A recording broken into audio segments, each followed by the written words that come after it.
Shri M K Haridas, Haskar ഇവിടെ ന്യായങ്ങൾ ഉന്നയിച്ചിരുന്നു. അതിലൊരു തരത്തിലുള്ള ഇടപെടലും ഉണ്ടായിട്ടില്ല. ജയിൽ ചട്ടങ്ങൾ പാലിച്ചുകൊണ്ട് തന്നെ മന്ത്രിസഭയ്ക്ക് കിട്ടിയ ശുപാർശ മന്ത്രിസഭ അംഗീകരിക്കുകയായിരുന്നു, ഗവർണർക്ക് വിട്ടു, സ്വാഭാവികമായ പ്രോസസ്സിലൂടെ കടന്നു പോവുകയായിരുന്നുവെന്ന്. അങ്ങനെ വെറുതെ അങ്ങ് വിശ്വസിക്കാൻ പറ്റുന്നതാണോ ഈ ഭാസ്കരക്കാരണവർ വധക്കേസിലെ കുറ്റവാളിയായ ഷെറിൻ ഈ കഴിഞ്ഞ 14 വർഷവും കേരളീയ സമൂഹത്തിൽ കാട്ടിക്കൂട്ടിയ വിക്രിയകൾ?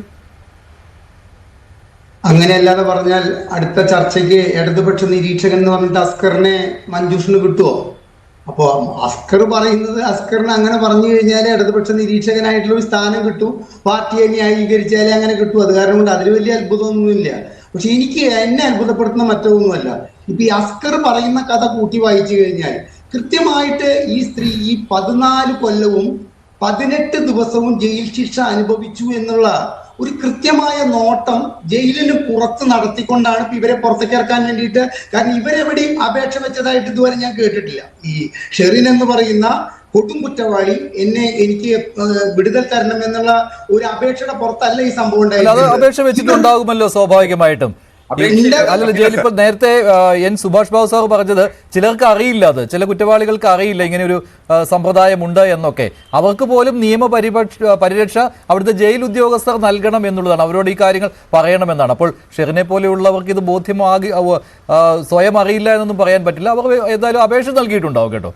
അത് ശരി, അപേക്ഷ നൽകിയിട്ടുണ്ടെന്ന് വിചാരിക്കുക. ഞാനിന്ന് കണ്ണൂർ സെൻട്രൽ ജയിലിൽ എനിക്ക് വളരെ അടുപ്പുള്ള ഒരു വ്യക്തിയുണ്ട്. ആ വ്യക്തിയോട് ചോദിച്ചപ്പോൾ പറഞ്ഞത് എൻ്റെ അറിവിൽ അപേക്ഷ നൽകിയിട്ടില്ല എന്നാണ്. പോട്ടെ, നമുക്ക് അപേക്ഷ നൽകിയിട്ടുണ്ടെങ്കിൽ തന്നെ ഈ കൃത്യമായ ഈ കണക്കിലെ ഇന്ന ദിവസം ഇത്ര ദിവസം നിങ്ങൾക്ക് ഈ 14 കൊല്ലവും 14 കൊല്ലം കഴിയും, അതുകൊണ്ട് ഒരു 5 മാസം മുമ്പ് നിങ്ങൾ അപേക്ഷ വെച്ചുകൊണ്ട് ജയിൽ ഉപദേശക സമിതിയിൽ നിന്നും ഈ കാരുണ്യം നേടാൻ വേണ്ടിയിട്ട് കൃത്യമായി ഇടപെട്ടോളൂ എന്നുള്ള വിവരങ്ങളൊക്കെ ഈ ഷെറിന് പുറത്തു നിന്ന് കൊടുക്കുന്നത് ആരാണ്?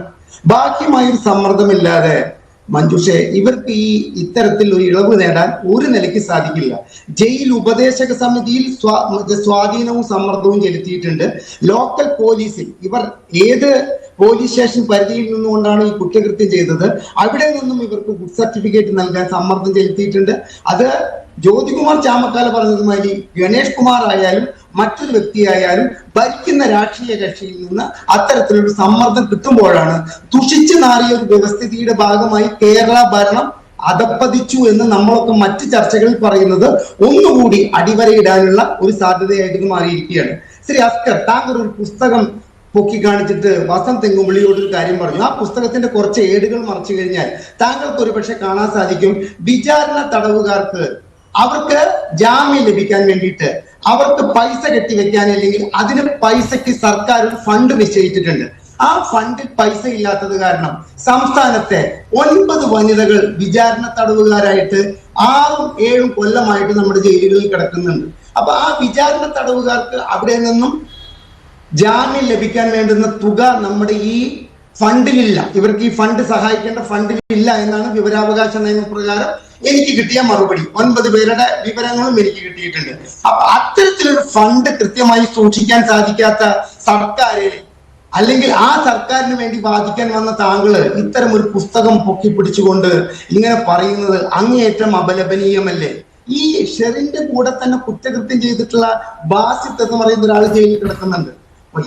അസ്കർ പറയുന്നത് പോലെയാണെങ്കിൽ ഈ ഡേറ്റുകളും അവർക്ക് ഇളവുകളും അവരുടെ മറ്റുള്ള കാര്യങ്ങളും കഴിഞ്ഞു കഴിഞ്ഞാൽ 1-2 കൊല്ലം കഴിഞ്ഞു കഴിഞ്ഞാൽ ഇത്ര തിരക്കിൽ, ഇത്ര ജഡ്തിയിൽ, ഇത്ര വളരെയധികം സൂക്ഷ്മ പരിശോധന നടത്തി ഇത്തരം കാര്യങ്ങളൊക്കെ ഒപ്പിച്ചിട്ട് ആ പ്രതിക്ക് പുറത്തേക്ക് വരാൻ സാധിക്കുമോ? ഇവിടെ വസന്ത് തെങ്ങുംപള്ളി പറഞ്ഞു 29 കൊല്ലം. എനിക്ക് കിട്ടിയിട്ടുള്ളത് വിവരപ്രകാരം ഒരു 3 കൊല്ലം മുമ്പാണ്. 31 വർഷമായിട്ട് ജയിലിൽ കിടക്കുന്നവരുള്ളൊരു സംസ്ഥാനത്ത് ഇത്തരത്തിൽ നിങ്ങൾ വളരെ തിരക്കിൽ ഇവരെ പുറത്തേക്ക് ഇറക്കാനുള്ള സാഹചര്യം ഉണ്ടായത് അവരുടെ ശാരീരിക സൗന്ദര്യമാണ് എന്ന് പുറത്തുള്ളവർ തെറ്റിദ്ധരിച്ചു കഴിഞ്ഞു കഴിഞ്ഞാൽ, അതും പ്രത്യേകിച്ച് ഇത്തരം ശാരീരിക സൗന്ദര്യമുള്ള സ്ത്രീകളുടെ കാര്യത്തിൽ ആവശ്യമായും അനാവശ്യം സ്ത്രീവിരുദ്ധതയാണ്. സ്ത്രീവിരുദ്ധതയൊന്നുമല്ല ഞാൻ ഈ പറയുന്നത്.